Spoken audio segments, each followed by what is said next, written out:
안녕하세요. 리테라이드입니다.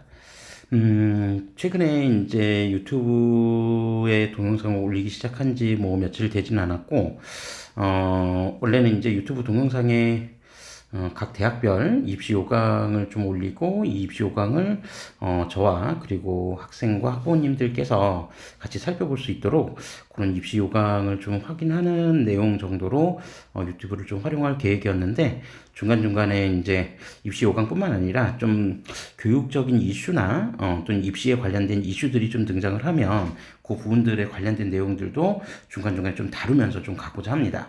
자, 그래서 요즘 뭐 연일 며칠째 지금 시끌시끌하게 이렇게 뭐 언론을 지금 언론에 이제 많은 부분들을 장식하고 있는 부분들 중에 하나가 바로 이 의대 증원과 관련된 이슈가 분명히 있고, 그 다음에 작년 이제 연말이었었죠. 연말에는 2028학년도 대입 전형에 대한 부분들이 또 하나 이제 큰 화두로 이제 등장을 했었는데, 당장 이제 지금 현재는 의대 입학 정원을 늘리냐 마냐 이 부분들 때문에 좀 여러 가지 이제 얘기들이 좀 설랑설레하고 있습니다. 그러니까 이 의대 증원이 당장 이제 2025학년도 지금 올해 고3 수험생들부터 만약에 정원 증가가 반영이 된다라고 한다면 뭐 여러 가지 이제 입결이든지 경쟁률이라든지 또는 N수생들 숫자가 뭐 어느 정도까지 증가를 할지 이 부분들에 대한 부분들을 많이 염려하고 계신데, 우리가 이 의대 증원 관련된 부분은 저도 이제 뭐 작년부터 얘기는 들어왔었지만 확정된 내용들이 아니었었기 때문에 저희 그 설명회나 또는 저희 이제 개인 블로그에도 요 관련된 부분들을 따로 언급하진 않았었습니다. 근데 지금은 어느 정도 조금 의대 증원이 실제로 현실이 될 가능성이 좀 있어 보여서 오늘은 그 의대 증원과 관련된 부분들을 2028학년도 대입 전형과 연계를 해서 특목고와 자사고 입시에 어떠한 영향을 주게 될지, 그러니까 오늘은 당장 대입 전형을 살펴보진 않을 겁니다. 대입 전형을 살펴보진 않을 거고, 이 특목고하고 자사고의 입시 전형에 어떤 영향을 줄지 이 부분들을 좀 보겠습니다. 왜 그러냐면 뭐 2028학년도 대입 자체가 지금 현행 2025학년도 대입하고는 조금 거리가 좀 떨어져 있기도 하고, 또 의대 증원 같은 경우 지금 뭐 어느 정도까지 증가를 할 거냐에 대한 얘기들도 많이 있는데, 당장 뭐 그 정부가 계획하는 대로 뭐 그 정말 뭐 1,500명, 2,000명 이상 뭐 증원을 할 거냐 말 거냐 이 부분은 제가 볼 때는 아직은 잘 모르겠습니다. 물음표여서 지금 당장 뭐 현실 속에서 파악하기보다는 이제 장차 2028학년도 대입을 준비해야 될 친구들, 지금 올해 중3 중학교 3학년에 올라오는 친구들 같은 경우는 분명히 이 부분들의 영향력이 2028학년도 대입 전형 변화와 함께 아주 중요한 이슈로 떠오를 가능성이 크기 때문에 그런 부분들을 위해서라도 일단 특목고 자사고를 준비하는 수험생들이 과연 이 이슈들의 영향을 어느 정도 받을지 그 부분들에 대한 내용들을 오늘은 조금 살펴보고 넘어가도록 하겠습니다. 참고로 저희 그 리테라이드 학원에서는 2024년 2월 15일 목요일 오후 7시에 특목 자사고 설명회를 지금 계획하고 있습니다. 설명회를 지금 계획하고 있고, 뭐 오늘 제가 설명드리는 부분들은 이런 설명회에서 이제 다루는 내용들이라기보다는 그냥 이제 뭐 이슈 정도만 지금 생각하고 있는 부분들이니까 그 부분들에 대해서 좀 편하게 좀 들어주시면 될 것 같고, 보다 이제 뭐 특목고나 자사고 준비를 하는 수험생들 같은 경우에 구체적인 이제 뭐 대비 로직이 좀 궁금하다라고 한다면, 2월 15일, 이번 달이죠. 그러니까 설 명절 지나고 2월 15일 목요일 오후 7시에 저희 학원 설명회를 통해서도 확인하실 수 있으니까, 네, 그때 이제 뭐 필요하신 분들은 신청해서 들어주셔도 될 것 같습니다. 자, 그러면 2028학년도 대입과 의대 증원이 입시에 미칠 영향에 대해서 지금부터 살펴보도록 하겠습니다. 자, 우선 네, 죄송합니다. 잠깐 목이 좀, 네, 아파서. 네. 일단 그 2028학년도 대입 전형 개편안에 대한 내용들은 아마 많이들 접해 보셨을 거라고 생각을 합니다. 그래서 뭐 여기에 관련된 어떤 그 변화나 이런 측면들을 아주 디테일하게 다루기보다는 오늘은 좀 간단간단하게만 좀 짚고 넘어가고 이 부분들이 이제 향후 특목고나 자사고 입시에 어떤 영향을 줄지 그 부분들에 대해서 좀 집중적으로 체크하고 넘어가는 형태로 조금 살펴보도록 하겠습니다. 자, 우선 2028학년도 지금 대학 수학능력 시험의 예고안은 뭐 이미 접해보신 분들은 접해보셨겠지만 지금 현행 수능 체제하고는 좀 다르게 이제 변화가 좀 됩니다. 자, 그래서 국어 같은 경우에는 기존까지 지금 현행 그 수능 체제 같은 경우에는 뭐 예를 들어서 언어와 매체, 그다음에 화법과 작문 이 두 개 중에 한 과목을 선택을 하고 나머지 이제 공통 영역으로 들어가는데 2028학년도 대학 수학능력 시험에서 가장 큰 변화 중에 하나는 국어와 수학 같은 경우에 지금 현행 유지하고 있는 선택 과목 체제를 과목을 폐지한다. 라고 하는 부분이 일단 가장 큰 골자라고 뭐 생각해 보시고 접근해 보시면 되겠습니다. 자, 그래서 선택 과목을 이제 뭐 국어나 수학에서 선택을 하는 게 아니라 자, 국어 같은 경우 화법과 언어, 독서와 작문, 문학 이제 어쨌든 교과 과정도 개편이 되기 때문에 교과목도 변화가 되겠죠. 그래서 새로운 교과목인 화법과 언어, 독서와 작문, 문학이라고 하는 이 과목들을 중심으로 해서 선택이 아니라 이 세 과목이 다 공통으로 선택을 해야 된다는 겁니다. 그러니까 인문계열을 지원하든 자연계열을 지원하든 상관없이 공통으로 공통으로 시험을 봐야 된다는 얘기고, 자, 그 다음에 수학 같은 경우도 역시 마찬가지로 지금 현행 수능 체제 같은 경우는 어떻게 돼 있죠? 확통, 미적, 기하 중에 택 1을 하고 그 다음에 공통 영역으로 수1, 수2를 선택하게 돼 있는데 이제 수학도 2028학년도 대학 수학 능력 시험에서는 선택 과목 없이 공통으로 대수, 미적분원, 그 다음에 확률과 통계를 모두 다 보게 된다는 겁니다. 사실 이제 이 개편안이 나오기 전에 먼저 안이 나왔을 때는 각 대학들 이제 공대에서 요구하는 예를 들어서 기하나 미적 같은 경우 좀 심화된 내용들을 공부를 하는 게 각 대학에서도 좋다라고 해서 정부에서도 교육부에서도 심화 수학이라는 과목을 절대 평가로 수능 과목에 배치를 해서 선택할 수 있게 할까 고민을 했었는데 어쨌든 최종안에서 이 개편한 최종안에서 여기 이 심화 수학이라는 과목은 수능 과목에서 배제가 되었습니다. 그러니까 어쨌든 수학 과목이 수학 능력 시험에서 수학 그냥 심화 수학 빼고 수학이라고 해서 대수, 미적분, 확률과 통계가 다 시험 범위 안에 들어가 있는 그런 정도의 내용이다라고 생각하시면 되겠고요. 자, 그 다음에 영어는 기존과 동일합니다. 영어 1, 영어 2라고 돼 있는데 어쨌든 영어 같은 경우는 기존과 동일하게 시험 과목도 동일하고 그 다음에 절대평가로 가겠다는 것도 역시 동일합니다. 자, 그리고 탐구 영역은 좀 중요한 변화가 좀 생겼었죠. 그래서 기존까지는 사회탐구 9개 과목, 9개 과목 정도 있었고, 그 다음에 과학탐구 과목이 총 8개 과목이 있었는데, 그 과목들 이제 선택하지 못하게 하고, 일단 탐구 영역에서는 보통 이제 우리 고등학교 1학년 때 공통 과목으로 배우는 통합사회와 통합과학을 묶어서 사회 따로, 과학 따로 선택하는 게 아니라 이 통합사회, 통합과학이 하나의 탐구 영역 과목으로 되어서 공통으로 모두 다 응시를 해야 된다는 겁니다. 그러니까 인문계열 지원하는 수험생도 마찬가지, 그리고 자연계열 지원하는 수험생도 마찬가지로 탐구 영역은 통합사회와 통합과학을 시험 과목으로 선택을 해서 요걸 모두 다 필수로 응시를 해야 된다는 거고, 그 다음에 특성화고 졸업자들 같은 경우는 직업탐구를 여전히 선택할 수 있다. 그래서 탐구는 어쨌든 기존까지의 뭐 9개, 8개 이런 나눠졌던 사회과학의 선택 과목 체제가 없어지고 통합사회 통합과학으로 출제를 한다. 자, 그러면 통합사회 통합과학 같은 경우는 변별력이 어느 정도 될지는 아직은 모르죠. 그래서 일단 올해 정도에 정부가 예상하고 있는 거는 올해 안에 이 문제 시안을 공개를 하겠다고 했습니다. 그러니까 어느 정도 수준으로 시험 문제가 출제가 될지 그 시안을 공개할 예정이라고 하니까 그때 예정 그 시한이 공개가 되면 그때 다시 한번 이 탐구 영역 과목의 난이도가 어떻게 될지 한번 예상해 볼 수 있을 것 같고요. 그 다음에 제2외국어는 여전히 선택 과목으로 남겨놓긴 했습니다. 남겨놓긴 해서 요건 이제 뭐 선택 여부에 따라서 선택을 해도 된다, 만다, 뭐 요런 것들을 좀 나중에 이제 고민해 보셔도 될 것 같고, 어쨌든 기본적인 수학 능력 시험 체제는 이렇게 됐다라고 하는 겁니다.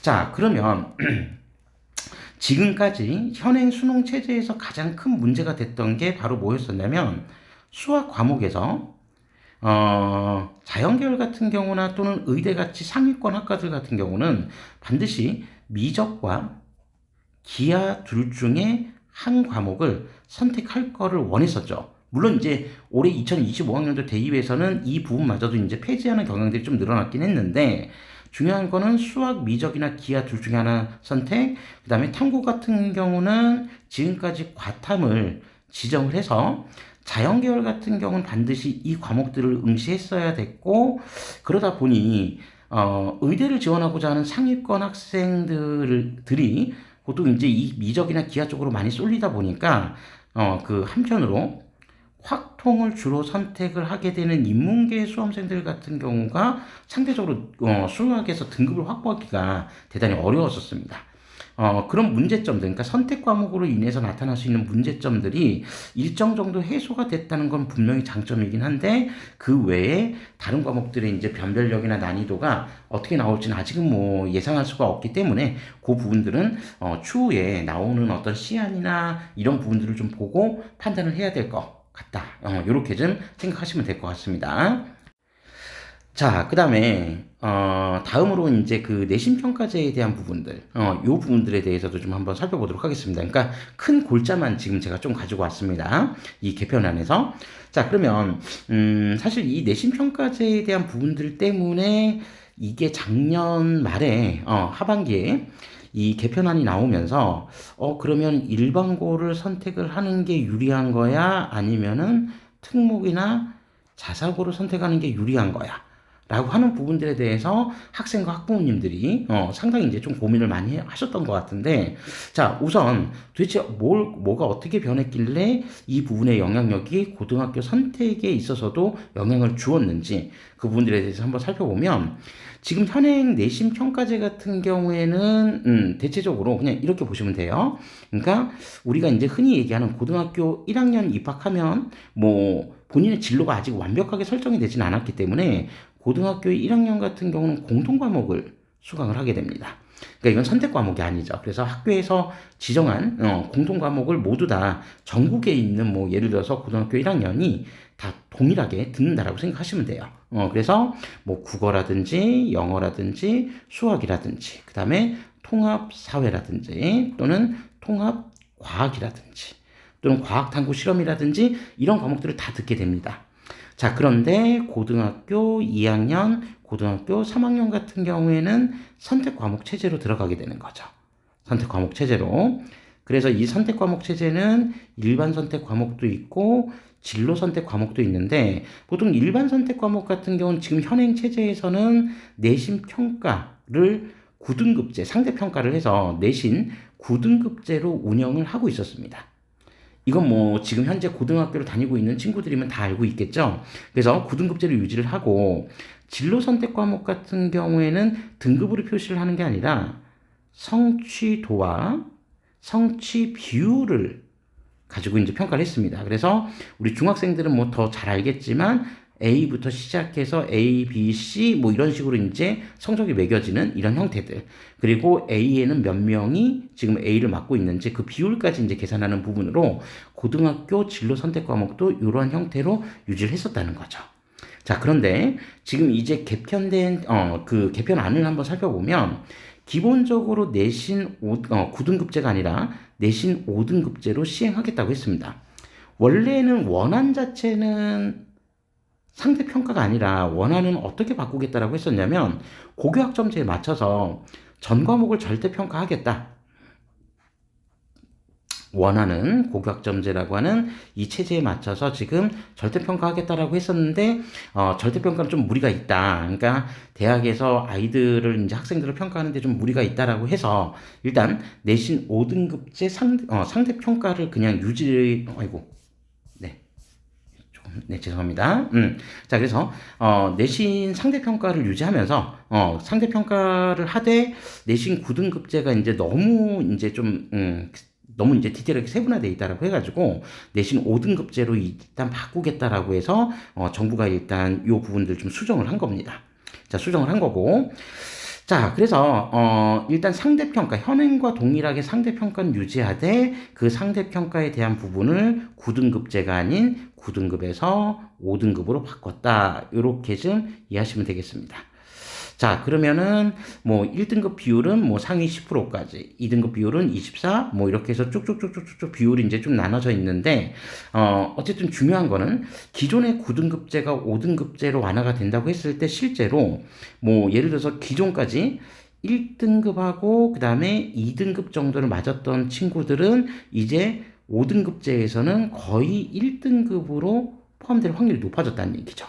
그럼 2등급, 3등급 정도, 지금 해당되는 친구들이 2등급일 확률이 이제 높아졌다는 얘기인데, 자, 그러면, 아마 이제 그 일반고로 갈지 특목 자사고로 갈지에 대해서 가장 고민을 많이 하는 부분들이 이 부분이 아닐까 합니다. 지금까지 특목고나 자사고가 일반고에 비해서 높은 대입 실적을 가지고 있다는 거는 이건 뭐 누구나 다 알고 있는 사실입니다. 그런데도 불구하고 특목고 자사고 진학에 고민을 많이 했던 학생들이나 학부모님들께서는 특목고 자사고가 워낙 이제 우수한 학생들이 많이 오다 보니 내신 경쟁이 상대적으로 치열하다. 그래서 내신 경쟁에서 뒤처질 것 같으면 차라리 일반고를 선택하는 게 더 낫지 않을까라고 하는 부분들 때문에 이 특목고 자사고 진입에 조금 주저주저 하셨을 수도 있는데, 상대적으로 이제 내신 등급을 확보하기, 그러니까 조금 더 이전보다 좋은 등급을 확보하기에는 이제 조금 더 유리한 환경이 갖춰진 거는 맞는 것 같습니다. 자, 그래서 물론 이제 이런 그 대입 체제가 바뀐다고 해서 특목고 자사고의 내신 경쟁이 그런다고 해서 완화가 된다는 얘기는 아니지만, 어쨌든 등급 안에 포함될 수 있는, 상위 등급 안에 포함될 수 있는 인원수들이 기존보다는 더 많아진 건 사실이기 때문에 그런 부분에서는 특목고 자사고에 대한 충분한 유인 동기로 작용할 수 있다 라고 하는 거는 우리가 좀 예측해 볼 수 있고요. 자, 그 다음에 상대평가가 제외되는 과목도 있습니다. 그러니까 여전히 진로 선택 과목 같은 경우는 상대평가가 제외가 되고 9등급제로 가는 게 아니라 A, B, C 이렇게 성취도를 계산하고, 그 다음에 이제 새로 개편되는 교육과정 안에는 뭐가 또 추가가 되어 있냐면 융합선택 과목이라는 게 또 추가가 되어 있습니다. 자, 그래서 이 융합선택 과목도 원래 상대평가를 하려고 했었는데, 뭐 융합선택 과목 전체를 다 상대평가하기엔 좀 그렇다라고 해서 사회와 과학에 해당되는 총 9개 과목 정도가 있는데요. 그러니까 뭐 9개 과목만 있는 게 아니라 9개 과목 정도를 일단은 여기서 상대평가에서 제외를 하겠다라고 하는 부분으로 지금 이제 확정안이 나왔다고 하는 겁니다. 뭐 요 과목들 9개 과목에 대해서는 나중에 제가 다시 한번 기회가 되면 좀 말씀을 드리고, 어쨌든 일부는 제외가 된다. 자, 그러니까 큰 틀에서만 오늘 살펴보겠다라고 말씀을 드렸기 때문에 일단 가장 중요한 핵심은 결론적으로 내신 평가제가 5등급제로 바뀌면서 특목고하고 자사고로의 유인 동기로 작용할 수 있는 여건은 마련되었다. 요렇게 좀 기억해 두시면 되겠습니다.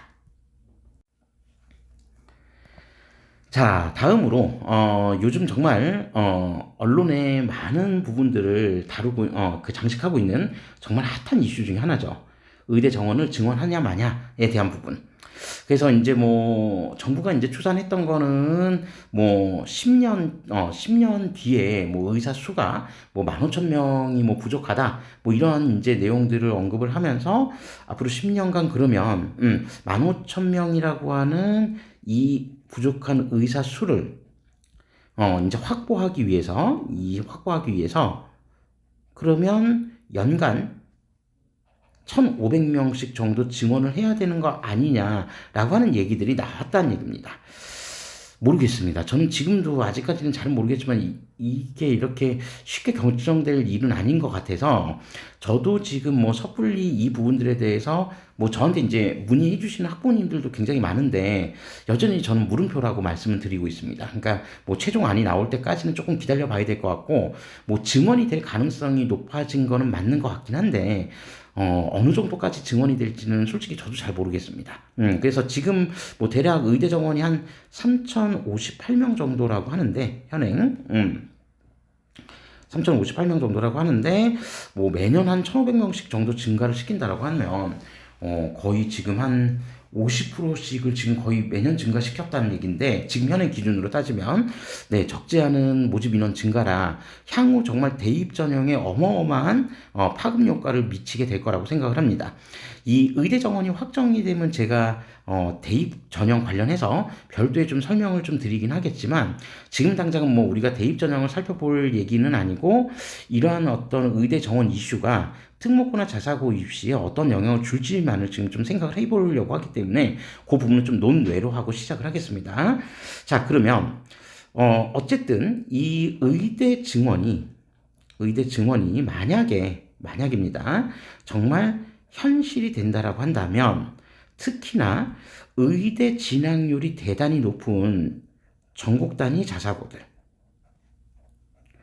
물론 광역 단위 자사고들 중에서도 뭐 휘문고 같이 어마어마한 실적을 내는 학교들도 있는데 중요한 건 어쨌든 전국 단위 자사고 같은 경우에 지금 현행 문이과 비율, 그러니까 문이과라는 말을 쓰면 안 되지만 뭐 자연계열, 인문계열 비율을 보면 거의 한 제가 알기로 한 8대2 정도의 비율을 가지고 있거든요. 한 학년에. 인문 비율이. 그러니까 이제 전국 단위 자사고를 진학하는 친구들 같은 경우에는 의대 진학이나 또는 의대가 아니더라도 뭐 메디컬 계열을 염두에 두고 진학하려는 친구들이 굉장히 많다는 얘긴데 만약에 의대 증원이 정말 현실이 된다라고 한다면 전국 단위 자사고에 대한 경쟁률은 앞으로 더 높아질 거라고 예상할 수 있습니다. 상승할 거라고. 자, 그럼 그런 것들이 어떤 조짐들이 좀 보였냐라고 하는 부분들을 한번 보면 그 내용들은 우리가 뒤에서 그런 조짐들을 좀 바로 이어서 살펴볼 수 있습니다. 자, 다음으로 한번 보면 자, 그러면 이제 모집이 끝나긴 했는데 작년 이제 연말이었죠. 이제 뭐 원서 접수하고 이제 특목고 자사고 이제 입시가 다 끝난 상태인데 2024학년도 전국 단위 자사고에 대한 경쟁률만 한번 좀 살펴보면 경쟁률이 올랐냐? 실제로 경쟁률이 대체적으로 다 상승을 했습니다. 자, 그래서 지금 이제 뭐 의대 진학률 실적 같은 경우는 워낙 많이 보유한 학교들이 많고 그 중에서도 뭐 예를 들어서 아시겠지만 뭐 상상고 같은 경우에는 대표적으로 의대 진학을 염두에 두고 이제 상상고를 진학하는 친구들도 많고, 뭐, 하나고나 외대부고나 이런 학교들 뿐만 아니라 상당수의 학교들이 지금 의대 진학 실적이 일반고보다 좋다라는 거는 누구나 다 알고 있는 사실입니다. 자, 그래서 지금 2023학년도하고 2024학년도 경쟁률을 한번 좀 비교를 해보면, 하나고 같은 경우에도 지금 뭐 하나고는 사실 전국 단위 자사고라고는 하지만, 뭐 서울 지역에 거주하는 친구들이 지원할 수 있기 때문에 조금 논외를 한다 치더라도, 어쨌든 경쟁률 자체는 전년도에 일반 전형 기준으로만 좀 짧게 살펴보고 넘어갈게요. 자, 2.75대 1에서 자, 3.03대 1로 지금 증가는 했습니다. 그리고 전국 단위 자사고 중에 가장 인기가 많다라고 하는 용인 외대부고 같은 경우에 전년도 경쟁률이 대략 지금 한 3.60대 1이었는데 올해 이제 3.24대 1로 조금 감소하긴 했죠. 근데 이게 뭐 감소라고 해도 이미 3대 1을 넘어섰다는 거는 자사고들 중에서 가장 높은 경쟁률을 가지고 있는 학교 중에 하나다. 요렇게 좀 생각하시면 됩니다. 특히 이 지역 같은 경우에는 지역 우수자라고 해서 용인 지역에서도 별도로 인원을 모집을 하는데 용인 지역 인구가 지금 100만이 넘어섰기 때문에 그 점을 감안한다고 해도 사실 경쟁률이 지금 2대 1을 넘는다라고 하는 거는 낮은 경쟁률이 아닙니다. 자, 그리고 민사고 같은 경우 경쟁률이 조금 떨어지긴 했으나 여전히 경쟁률이 뭐 낮은 건 아니고요. 자, 상상고 같은 경우는 전년도에 비해서 경쟁률이 지금 대체적으로 많이 상승을 했습니다. 그죠? 자, 그 다음에 인천 하늘고 같은 경우에는 2024학년도에 전국 전형 같은 경우 가장 높은 경쟁률을 기록을 했습니다. 경쟁률도 상승을 했고요. 물론 모집 인원이 적다라고 하는 문제가 있긴 해서 경쟁률 상승의 효과가 더 커 보일 수도 있는데 중요한 점은 어쨌든 지금 전국 단위 자사고에서 수도권 지역에 위치한 인천 하늘고에 대한 경쟁률도 상승했다. 그리고 남학생들이 지원할 수 있는 북일고 같은 경우에도 경쟁률이 2.38에서 2.11로 조금 떨어지긴 했으나 전년도하고 뭐 비슷한 그런 추이를 보이고 있다라고 하는 거. 자, 그 다음에 현대총고 좋은 실적 내고 있죠. 그래서 경쟁률 상승했고, 그 다음에 포항제철고도 전년도에 경쟁률이 많이 높았었는데 여전히 올해도 2대1이 넘었고, 그 다음에 광양제철고랑 김천고가 조금 낮긴 합니다. 자, 우리가 이제 뭐 대입 전형을 경험해 보신 분들은 아시겠지만 경쟁률 2대1이 뭐 높으냐 마냐 이런 거에 대해서 생각하실 수도 있는데 실제로 자사고 같은 경우에 경쟁률이 2대1을 넘어가 버리게 되면 2대1을 초과를 해버리게 되면 결론적으로 자사고 같은 경우에 기본적인 모집 방법이 단계별 전형을 시행을 합니다. 단계별 전형. 자, 그래서 1단계는 주로 이제 서류 평가를 하죠. 서류 평가. 그러니까 보통 이제 서류 안에 학생부 안에 기재되어 있는 성적을 기반으로 해서 평가를 하게 되고 2단계 같은 경우가 서류와 또는 면접 점수로 최종 합격자를 거르게 되는데 보통 1단계 전형 같은 경우가 2배수를 모집을 하게 됩니다. 또는 1.5배수. 북일고 같은 경우는 1.5배수죠. 그래서 1.5배수에서 2배수를 1단계에서 이제 선발을 하고 이 친구들을 대상으로 해서 이제 2단계 면접을 치르게 되는데 그러다 보니 거의 뭐 성적이 전 과목 A에 가까운 우리 중학생들이 1단계에서 떨어지는 일들이 간혹가다 생긴다는 얘기입니다. 그래서 2배수까지가 맥시멈 치기 때문에 경쟁률이 2대1을 넘어가 버리게 되면 그 중에 성적이 뭐 예를 들어서 성취도 B가 나온 과목이 뭐 한 과목이라도 있다라고 한다면 운이 없으면 이제 떨어질 확률이 높아진다는 얘기죠. 그런데 이제 더 큰 문제가 뭐냐? 앞으로 이런 의대 정원이나 개편된 2028학년도 개편된 전형을 고민한다면 현행보다 경쟁률이 더 상승할 가능성이 불보듯 뻔한데 그런다라고 했을 때 과연 어느 정도까지 성적 관리를 해줘야 되냐 이 부분에 대해서도 고민을 많이 하셔야 될 지점이라고 생각을 하고 있습니다. 자, 그러면 전국 단위 자사고만 경쟁률이 상승했냐라고 하는 부분을 보면 또 그렇지도 않습니다. 국제고 역시 마찬가지로 경쟁률이 상승을 했습니다. 그래서 국제고 같은 경우에 지금 뭐 전국에 뭐 많은 국제고가 있진 않고 총 8개 교회 국제고가 있는데 자, 특히 뭐 예를 들어서 서울국제고 같은 경우도 지금 일반 전형 같은 경우 경쟁률 상승했고 그 다음에 동탄국제고 같은 경우에도 상승 그 다음에 고양국제고도 상승 청신국제고도 상승 그죠? 그 다음에 인천국제고도 상승 세종국제고만 조금 하락은 했습니다. 자, 부산국제고, 그 다음에 대구국제고도 소폭 하락하긴 했는데, 어쨌든 가장 중요한 수도권에 위치한 이 국제고들의 경쟁률이 일제히 상승했다는 겁니다. 자, 그러면 뭐 국제고에 진학하는 학생들이 실제로 의대까지 간다, 안 간다? 이거는 뭐 현실적으로 그렇게 전국 단위 자사고에 진학한 친구들보다 많지는 않겠지만 가장 중요한 건 뭐죠? 결론적으로 2028학년도 대입 전형 개편으로 인해서 전형 개편이라고 하는 것이 확정이 되면서 결론적으로 국제고에 대한 수요도 증가할 수 있다는 점을 충분히 보여줬다. 그러면 지금까지 조금 경쟁률에서 미흡했었던 외고 같은 경우는 어떻게 됐는지 그 부분도 한번 살펴보면 뭐 전국의 외고의 숫자는 좀 많기 때문에 경기도권에 있는 외고만 한정해서 좀 살펴보더라도요 전반적으로 외고조차도 지금 경쟁률이 상승을 했다는 겁니다. 뭐 상세한 내용들을 한번 여기 표에 있는 내용들을 한번 살펴보시면 되겠습니다. 자, 그러면 외고 같은 경우에 경쟁률이 상승한 건 또 뭐 때문이죠? 요번에 2028학년도 대입 개편안이 나오면서 동시에 나왔던 내용 중에 하나가 개편안이 나오면서 동시에 나왔던 내용 중에 하나가 결론적으로 이 특목고나 자사고를 폐지하냐 마냐에서 존치 결정이 확정이 됐다는 얘기입니다. 존치 결정이. 그리고 이 존치 결정이 확정되는 것과 동시에 외고 같은 경우하고 지금 현재 국제고 같은 경우는 뭐 모집 방법이나 이런 것들이 거의 차이가 없거든요. 그래서 외고의 교육 과정을 국제고 교육 과정에 맞추어서 바꿀 수 있도록 또 허용을 해줬다는 겁니다. 그러니까 당장 외고의 입장에서는 2025학년도 지금 현행 중3들이죠. 지금 현재 올해 이제 중3이 되는 이 친구들 때부터는 교육과정 자체를 국제고에서 듣는 교과목들을 추가할 수 있게 되어 있습니다. 그러니까 이때부터는 외고의 교육과정도 변경될 수 있다. 물론 변경이 확정될지 어떨지는 잘은 모르겠지만 변경될 가능성이 제가 볼 때는 좀 높아 보입니다. 자, 그런 점들을 감안했을 때 외고에 대한 수요도 증가할 수 있다. 라고 하는 측면이죠. 그러니까 만약에 외고가 국제고와 좀 비슷한 교육 과정을 가져가게 된다면 지금 한정되어 있는 국제고에 대한 경쟁률을 외고 쪽으로 좀 분산을 시킬 수 있는 효과는 나타날 수 있게 될 거라는 점은 예상을 해볼 수 있습니다.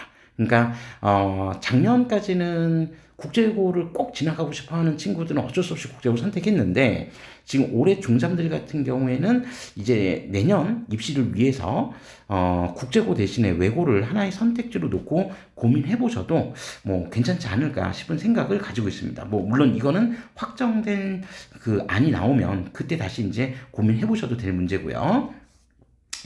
자, 그래서 이제 이런 이슈들을 토대로 해서 우리는 과연 이제 특목고랑 자사고를 어떻게 대비할 거냐. 자, 특목고 자사고가 지금 현행 이제 바뀌는 대입 전형이나 또는 교육과정 체제에 비추어 보았을 때 특목고하고 자사고에 진입할 수 있는 입학 동기, 유인 동기는 저는 뭐 충분하다고 생각을 합니다. 뭐 그리고 특목고 자사고가 당분간 뭐 없어진다 만다 이런 얘기도 이제 사라질 거고요. 자, 그러면 어쨌든 지금 경쟁률은 뭐 누구도 예상할 수는 없지만 지금 현재의 추세라고 한다면 경쟁률이 이전보다 상승할 가능성은 오히려 좀 높아지지 않았을까라고 하는 부분들을 염두에 두고 우리가 이제 특목고를 어떻게 준비해야 될지 그 내용들에 대해서 한번 좀 살펴보면 제가 매년 이제 이 특목고를 준비하는 친구들이나 학부모님들 이제 그 연락을 가장 많이 받는 게 보통은 하반기 때, 그러니까 3학년 1학기, 중3 1학기가 끝나고 나서 보통 이제 문의를 정말 많이 하세요.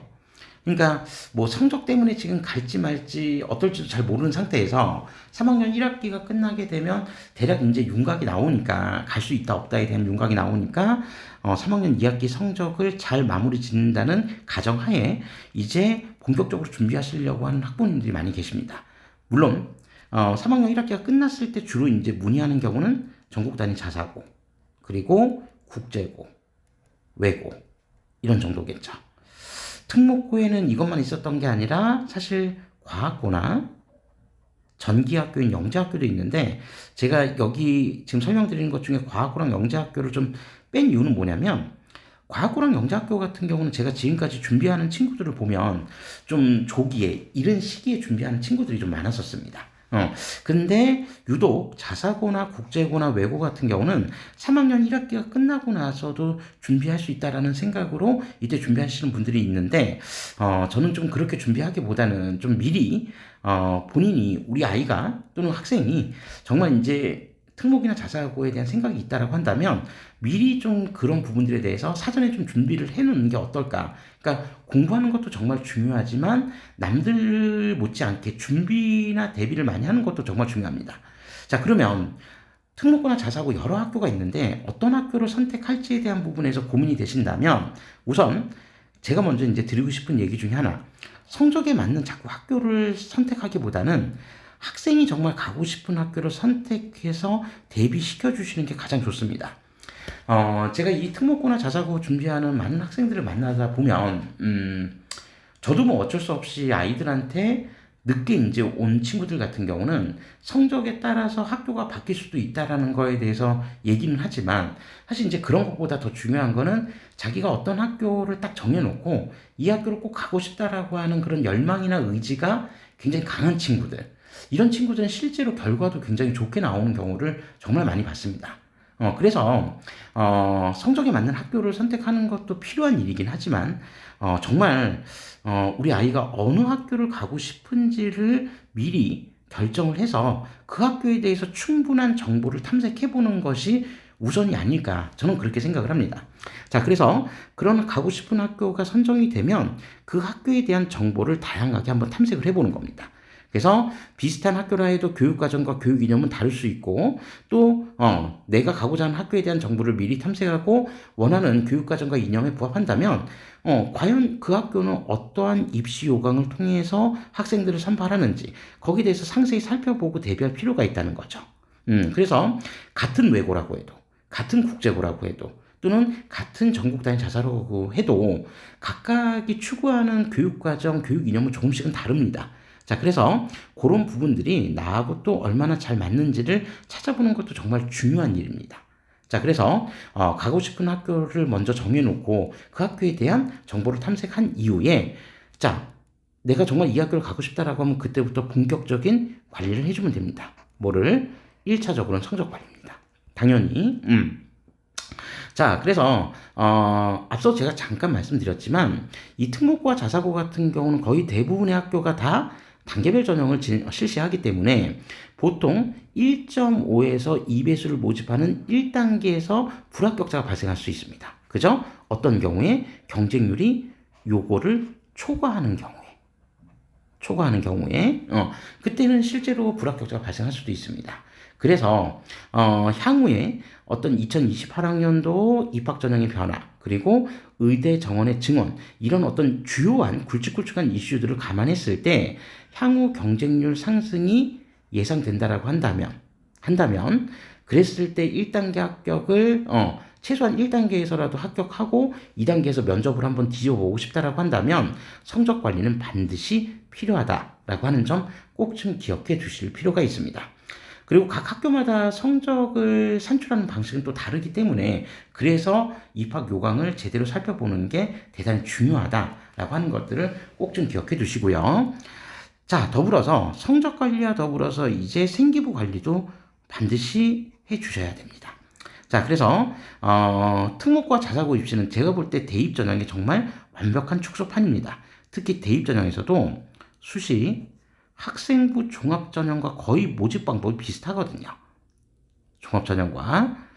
자, 그래서 이거를 준비한다는 마음가짐으로 한번 이제 준비를 해본다면 조금 바뀔 수 있지 않을까. 그래서 이 생기부에는 창체활동 칸도 있고 교과활동 세특이라고 하는 칸도 있는데 그런 여러 가지 생기부 전반적인 기록이 실리는 부분에서 자신의 꿈, 진로겠죠? 꿈과 학업 능력 또는 자기 주도적인 학습 능력 이런 것들이 잘 드러날 수 있도록 평소에 관심을 가지고 관리하는 것이 필요합니다. 왜? 이러한 탄탄한 자료들이 이후에 자소서와 면접의 기초 자료가 될 수 있기 때문입니다. 그래서 독서 같은 것들도 그냥 때가 돼서만 하지 말고 틈틈이 책도 읽고 그 다음에 독서록도 작성하는 것도 필요하다라고 하는 부분들 여러분들 꼭 좀 기억해 주시면 좋겠습니다. 자, 그리고 자기소개서 그 면접, 이거는 이제 거의 대부분 다 필요로 하는 내용들이기 때문에 사실 이제 마지막에 승부를 보는 것, 승부를 볼 수 있는 마지막 관건은 바로 자기소개서하고 면접에 있죠. 그래서 1단계 전형을 통과하게 되면 2단계 면접을 통해서 최종 합격 여부가 결정이 됩니다. 그죠? 자, 그래서 특히 2단계 면접의 중요성이 대단히 큰데 왜? 동점자가 발생을 했을 때 동점자 우선순위에 보통 면접 점수가 1순위로 들어올 확률이 높기 때문입니다. 자, 그리고 또 특목고하고 자사고의 면접은 뭐 공통 면접하고 개별 면접으로 진행이 됩니다. 물론 개별 면접만 보는 학교도 있지만 거의 대부분 다 공통 면접과 개별 면접을 같이 보거든요. 그러니까 이 공통 면접 같은 경우가 우리가 흔히 얘기하는 제시문 면접이 됩니다. 이 제시문 면접은 학교마다 유형도 다르고 그 다음에 질문 시간도 다르고 뭐 그렇습니다. 자, 그래서 기본적으로 이 개별 면접 같은 경우는 자기 생기부하고 자소서를 토대로 해서 면접 질문지가 나오기 때문에 생기부하고 자소서에 대한 이해는 당연히 기본이고 그 다음에 공통면접 같은 경우는 어떤 문제가 나올지는 모르기 때문에 학교별 면접 기출 문항 같은 거를 찾아봐서 어떻게 대비를 하고 실전 감각을 키울지를 한번 고민해 보시는 게 필요하다는 겁니다.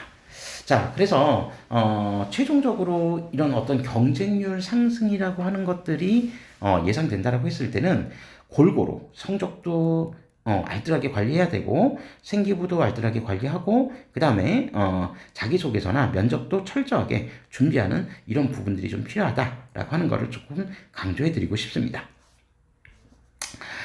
자, 이상으로 뭐 짧게 정리하려고 했었던 게 벌써 얼추 한 40분 정도의 시간이 지났는데, 어쨌든 이제 간략간략하게 좀 말씀을 드린다고 해서 이 정도로 좀 말씀을 드렸고, 특히 이제 특목고나 자사고 입시에 대해서 관심을 가지고 있는 학부모님들 정말 많이 계실 거라고 생각을 합니다. 자, 그래서 다시 한번 이제 좀 말씀을 드리자면, 저희 리테라 에듀에서는 설명회를 좀 진행을 합니다. 그래서 리테라 에듀 특목고 자사고 설명회 일정만 다시 한번 좀 말씀드리겠습니다. 뭐 저희는 규모가 크게 설명회 할 건 아니기 때문에 뭐 언제든지 그냥 편하게 문의 주셔도 되고요. 그래서 일정은 올해 2024년이죠. 2월 설 지나고 15일 목요일 오후 7시에 진행을 하고요. 그 다음에 여기 장소는 여기 위치 써 있는 대로 이쪽으로 이제 주소 검색을 해보시면 되고 또 문의 같은 경우는 저희 학원으로 직접 전화를 해 주시든가 아니면 010